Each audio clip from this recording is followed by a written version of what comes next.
सुनहरी सुबह की पहली किरण जब गंगा तट पर गिरती है, तब लाखों स्त्रियां अपने सिर पर सूप, हाथों में टोकरी और आंखों में श्रद्धा की रोशनी लेकर खड़ी होती हैं।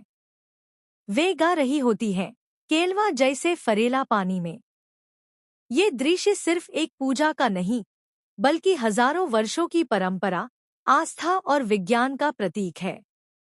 ये है छठ महापर्व की कथा, जो सतयुग से लेकर आज तक हमारे जीवन का हिस्सा बनी हुई है। छठ पूजा की उत्पत्ति, सतयुग का आरंभ। बहुत समय पहले की बात है, जब धरती पर धर्म, सत्य और तप का युग, सतयुग चल रहा था।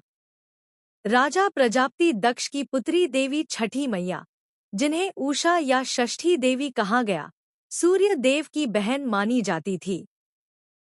वे बालकों की रक्षा करती थी, मातृत्व की प्रतीक थी और प्रजनन शक्ति का वरदान देती थी। उन्हीं की पूजा के रूप में छठ शब्द की उत्पत्ति हुई। षष्ठी यानी छठे दिन की देवी। कहा जाता है कि जब पृथ्वी पर जीवन का आरंभ हुआ, तब सूर्य की शक्ति से ही सब जीवधारी उत्पन्न हुए।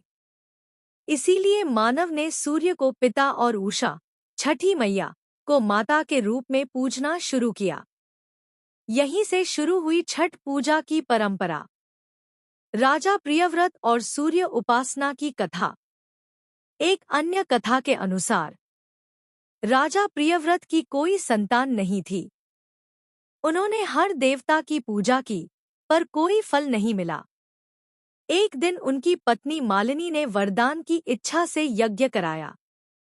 यज्ञ से छठी देवी प्रकट हुईं और कहा, राजन, मैं सूर्य की बहन हूँ। यदि तुम मेरी पूजा विधिपूर्वक करोगे, तो तुम्हारे घर पुत्र का जन्म होगा। राजा ने छठी देवी की पूजा की, व्रत रखा और नदी तट पर अर्घ्य दिया। देवी प्रसन्न हुईं और उन्हें पुत्र रत्न की प्राप्ति हुई। तभी से मानव जाति में यह व्रत लोक परंपरा के रूप में चल पड़ा।